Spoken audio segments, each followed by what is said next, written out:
First up, the Ghana Chamber of Mines has urged the Ministry of Lands and Natural Resources to make the findings of the Apiati disaster investigation public as mass burial takes place today.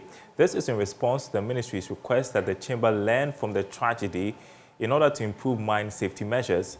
President of the chamber, Dr. Eric Esubontin, believes full disclosure of the investigation's findings will equip members with the information they need to make better safety decisions in future. He spoke at the biennial conference of the Chamber of Mines held in Kumasi. Prince Apia has more in this report.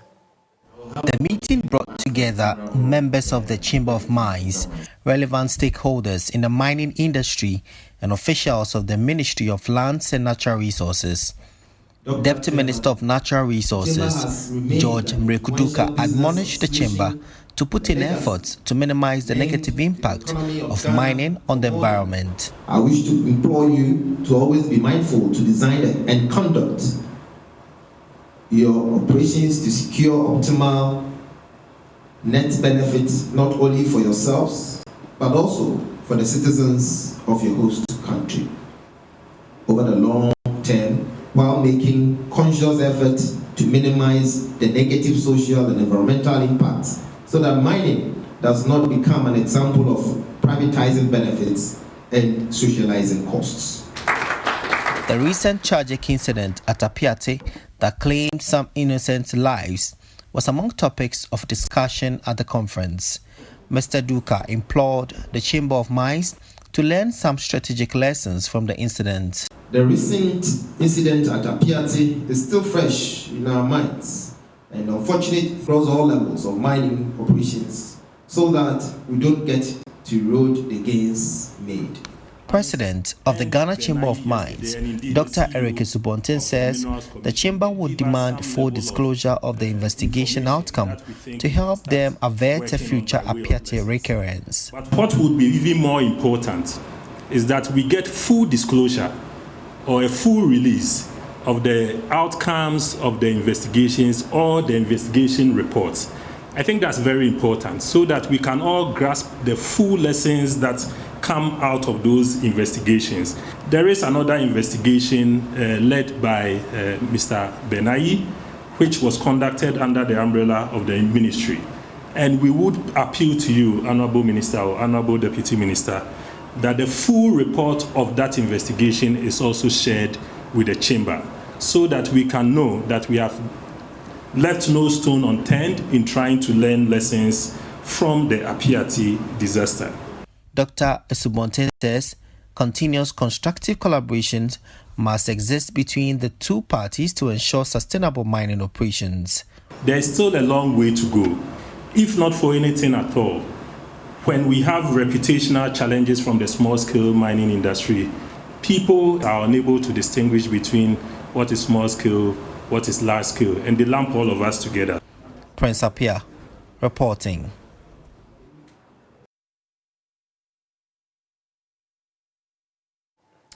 Now, the extra revenue from Ghana's crude oil exports cannot be used to cushion consumers from the rising prices of fuel. That's according to the Public Interest and Accountability Committee, PIAC. There has been a push for government to use part of the windfall earnings to reduce prices of petroleum products at the pumps. But speaking on PM Express Business Edition, Vice President of PIAC, Nazir Mohammed, said the current framework of the law may make it rather difficult for this to be done. How you use the money is already predetermined for 3 years running. So, for example, assuming the government of Ghana were to come today for the next 3 years to say that we are going to use the annual budget funding amount for ABCD reasons. So it can be used? It is possible for it to be used, especially on if the issue is an important one. You could draw into the stabilization fund, for example, in order to cushion the annual budget funding amount in times of unanticipated fiscal imbalances. Yeah. And that is. But I'm looking at this, not just the fiscal. I'm looking at petroleum prices are hitting the roof, and it's hitting us at the pumps. The push is that use the extra revenue that has come in. No, as for using the extra revenue to do that, that's why I'm saying that the extra revenue coming in is still revenue. So it can be used. It is still, yeah, it can be used, but as to whether it can be used strictly for the purpose we are talking about, it's another thing. In a related development, political risk analyst Dr. Theo Echampon says government has secured more than $1 billion in extra revenue from crude oil exports since the beginning of the year. If you want to do that, you have to make an amendment. You take 70 pesos to support the annual budget funding amount. 21 pesos goes to support the stabilization fund, and 9 pesos goes into the heritage fund, making a total of 1 CD. This does not include the amounts that we've given to GMPC for their operations. And the spending in these three areas, either ABFA or stabilization fund or heritage fund, is very clearly laid out in the law. So even within the budget component, you cannot go and use that because there are areas that are pretty to do at this particular moment. Because we've had an issue in the past of recurrent spending and pretty much subsidized middle class consumption, and it ends up creating a backlash on the economy. The thing to do is to make sure that the areas that within the Petroleum Revenue Management Act, especially on the ABFA, we say we spend the money on that. Because I can tell you that there's actually going to be a windfall. The budget for 22 had $61.23 as the price for the budget, of which the government anticipates that they will get just around $1 billion of revenue.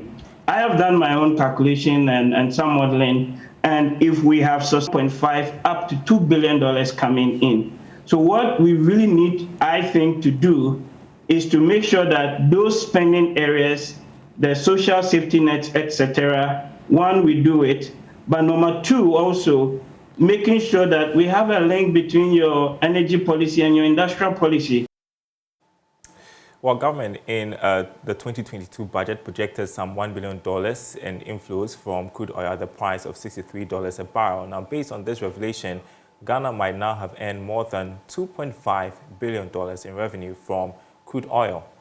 Away from oil, the National Seed Council is calling on. There is more in this report. According to its chairman, a nation that neglects its seed affairs relegates to others the job of determining the state of its food security.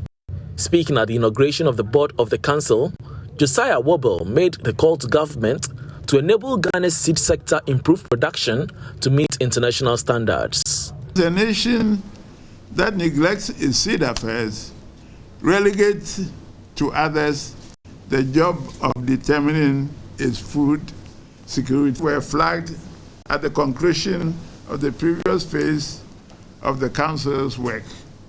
To mention just a few, these include coordination and facilitation of the seed value chain responsibilities. By this action, we intend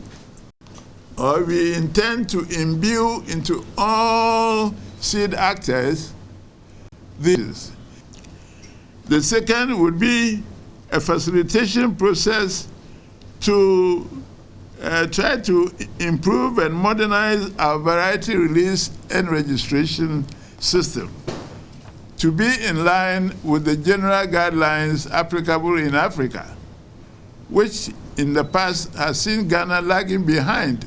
Meanwhile, the Minister of Food and Agriculture, Dr. Owusu Efriye Akoto, disclosed that the advent of the seeds in 2021. In 2017, we were able to distribute 4,400 metric tons of improved seed. Last year, we did nearly 40,000 metric tons of improved seed, most of which have been produced by seed growers in Ghana. Has been growing strongly, and with the support of the new extension services, we are on track to be able to even export to neighboring countries. More and more people are entering the seed industry. The challenge has been for the universities to produce the breeder seed. Then the duty is to ensure that this substantial growth in the supply of improved seed continues at an even faster rate. Now, plans by the Ghana Revenue Authority to begin taxing social media businesses has been welcomed by policy think tank Imani Africa. The GRA announced Thursday that all is set to commence the process in April this year with a target of... The portal that has been launched to track and trace earnings of social media and online businesses is going live before the April deadline for collection of taxes. This initiative will serve as a pilot with the overall aim of taxing all social media and online operations in the country. To realize the full potential, especially from the non-residentials in the digital economy, the portal has been developed to ensure that the non-resident persons engaged in cross-border business will be able to register. It will enable us to meet or contribute towards the meeting the targets for our 2022 budget, as well as bridging the tax to GDP ratio challenge that we have, so that as in Ghana, we can also move our tax to GDP ratio to the 16.5, 17.5, and 20%.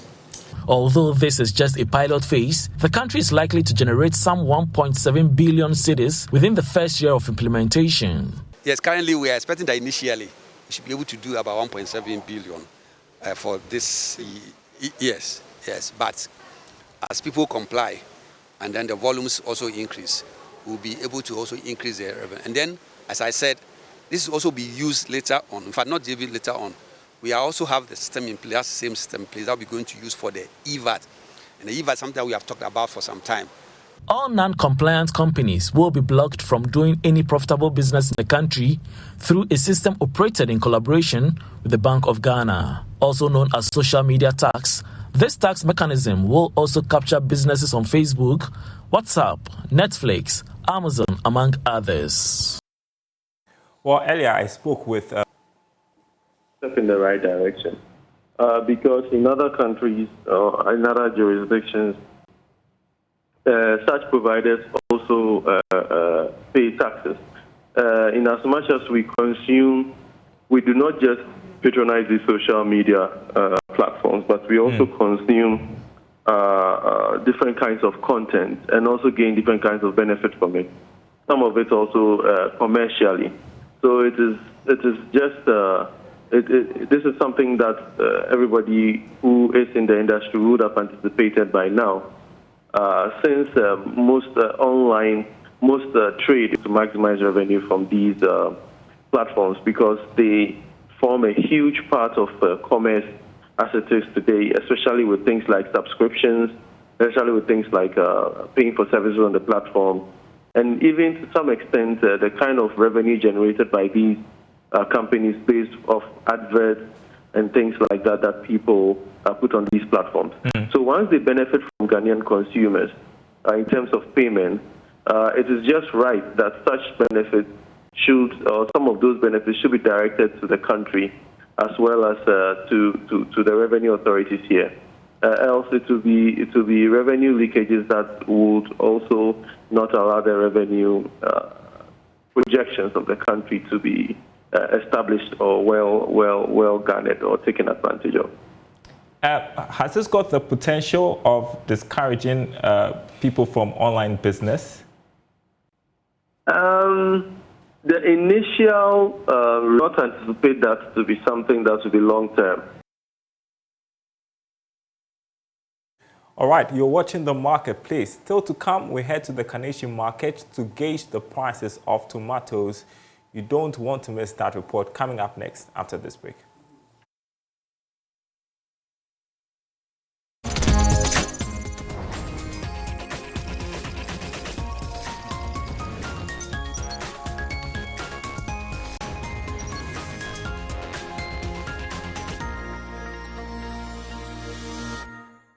Well, so it's Friday, so we are thinking about shopping tomorrow, right? Well, today's edition of Joy Business Shopping List takes us to the Carnation Market, where Beverly Broom focuses on the prices of tomatoes.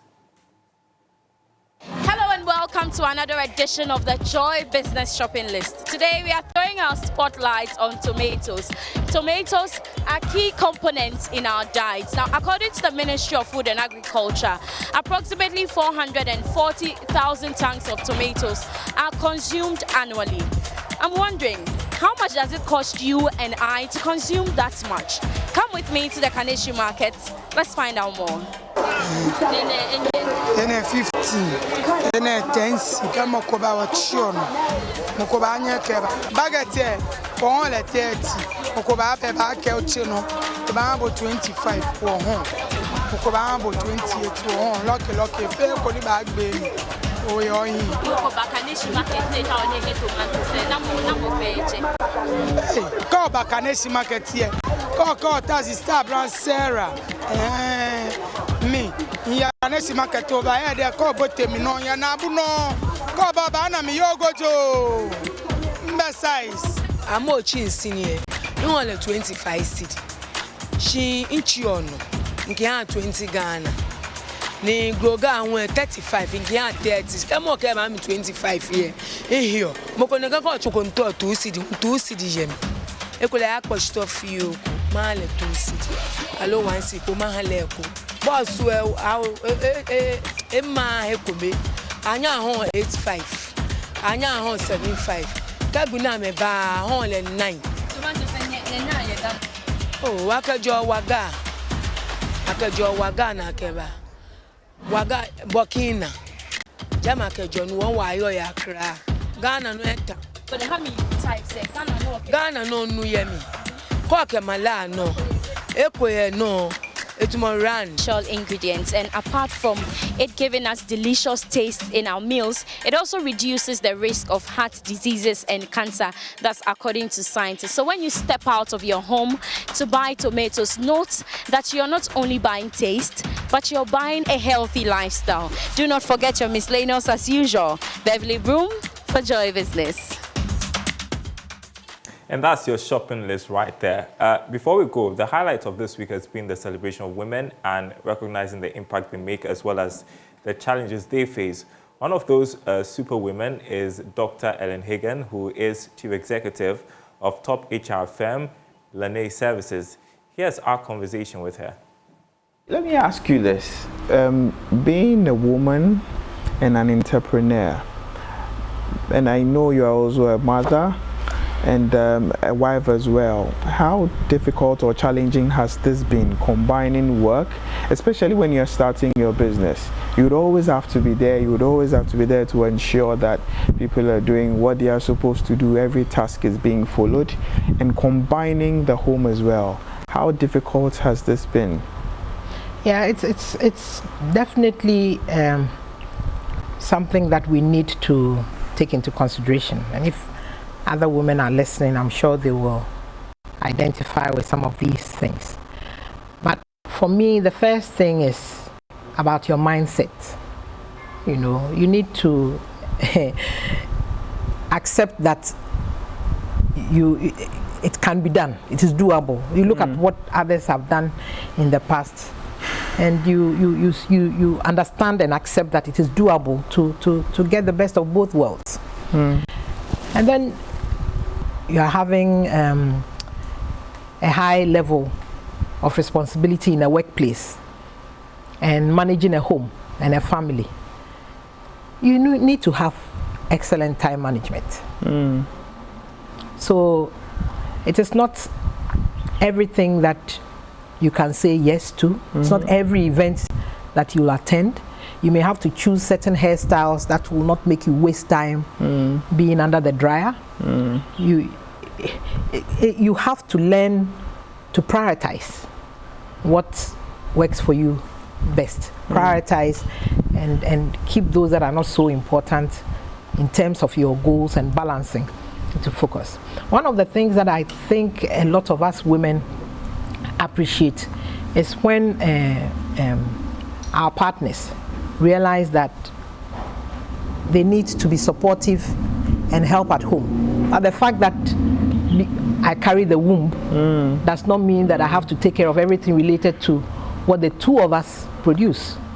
So with a lot of women, I suggest that you have to be very choosy in who you decide to be your life partner. Wow. Otherwise, you will not be able to get the best of both worlds. Lastly, you need a support system, whether it is your family, your spouse, your parents, your friends. You need a strong support system. You should understand that you can't do it all by yourself. And if you get help, it doesn't mean you have failed. You're not in competition with anybody, you know. And there are different levels. People can cope differently. So stop comparing yourself to other people and just get on with it, and make use of the support that is available. It's only when you ask that you receive. So, in a nutshell, the road is tough. Should we let our young ladies understand that it's a tough road, it's a very tough road, and so they need to thicken their skins, or we should change the laws to favor them? Where do you lie, and what do you think going forward maybe employers can do as well? The disadvantages we have is that because we are on, off and on to have children, it's as though when we are not there, we haven't done anything. So when you come back, it's a different story. But now flexi hours is easy. Technology has made it easy to see people who are not working. All right, and that's my colleague Isaac Atasenyaku speaking there with CEO of Lane Services, Dr. Ellen Hagan. That's the Marketplace. Thanks for watching. Enjoy your weekend.